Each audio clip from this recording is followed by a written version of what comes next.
Assalamualaikum warahmatullahi wabarakatuh. My name is Adinda Warohmah from English Language and Education batch 2017 of Lambung Mangkurat University. And now I will explain you about non-verbal intercultural communication between English culture and Indonesian culture.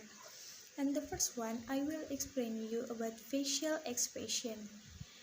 And the first is sadness. In Indonesian and English, that is the same expression of the sadness. Sadness is usually displayed by a frown and upward slanting of the eyebrows. It is usually coupled with feelings of helplessness and loss. And the next slide is anger. In Indonesian and English, this is usually demonstrated by eyebrows squeezed together, forming a crease with eyelids tight and straightened. An angry person's head is slightly lower with the eyes looking through the lower brow. And the next slide is surprise. In Indonesian and English, that is same expression of surprise. A person looks surprised when they have widened eyes and a gaping mouth. This emotion is also related to shock and fear.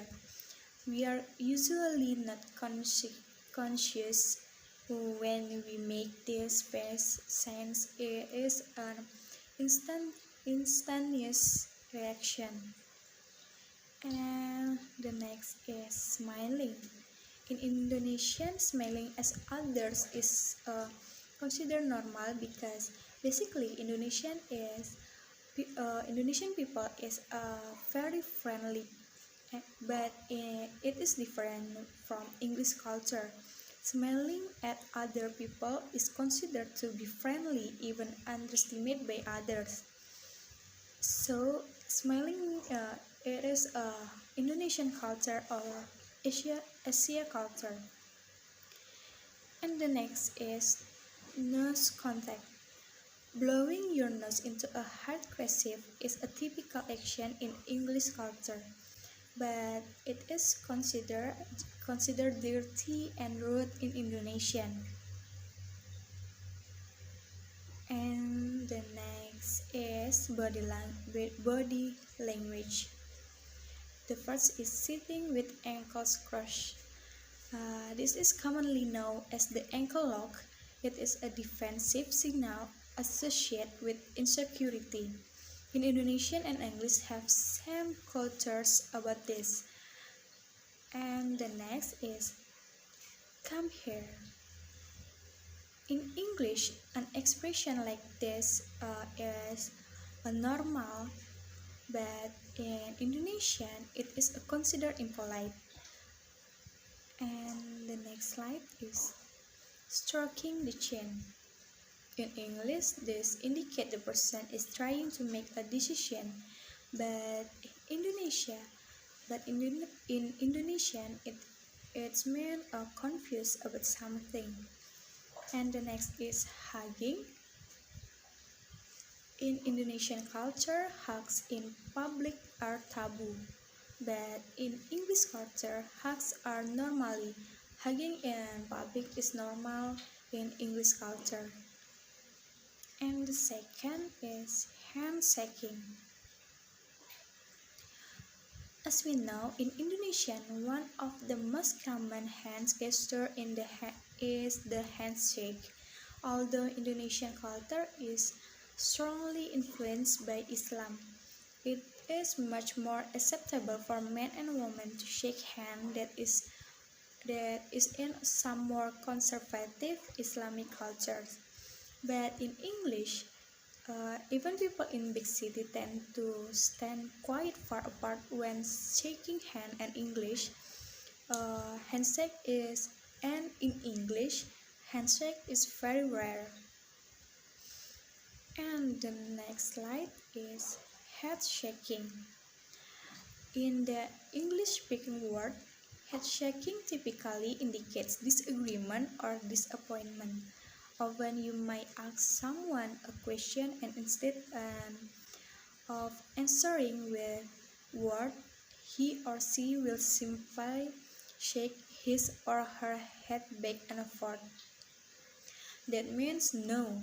Indonesian have some meaning of this expression. In Indonesian, head shaking means disagreement and disappointment too. And the next slide is arm crossed.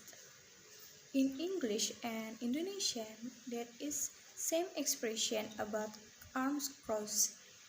If someone crosses his or her arms, it often means that he or she disagrees with what is being said. This is a negative body language gesture that indicates defensiveness or stress. And the next is breathing the nails. While it can be a habit for some, more often than not, this gesture is a proof of insecurity and nervousness. In English and Indonesian, that is same body language about breathing the nails. And the next is lips and kisses. In English, kisses in public are a normal way to say hello or goodbye to someone. But in Indonesian, these gestures are considered intimate and are often left for the privacy of one's home. And the third of nonverbal intercultural communication is eye contact. The first is avoiding eye contact. The frequency and intensity of eye contact depends on a person's cultural background and personality. However, in the English-speaking world, a person often holds eye contact when he or she converses with others. If you detect a lack of gaze, it could mean that your listener is distracted, confused, bored, and that is no longer able to follow the conversation. And that is same like Indonesian culture. This expression means that the person distracted with someone. And the next slide is looking up. When a person looks upward, they are often thinking. In particular, they are probably making a pictures in their head, and this may well be an indicator of a usual thinker. In Indonesian and English have same expression and have same meaning of looking up. And the next is eye contact. In Indonesian, during a conversation, it is best to use direct eye contact intermittently. And in Indonesian tend to favor indirect eye contact over direct. They may view overtly direct eye contact as suspicious and threatening. And the next of nonverbal intercultural communication is paralinguistic. The first is vocal characteristic. In Indonesian, in English culture, there is speak in low, measure tones without raising the voice. It is impolite to interrupt others, and in English, the voice normally goes down at the end of an affirmative sentences.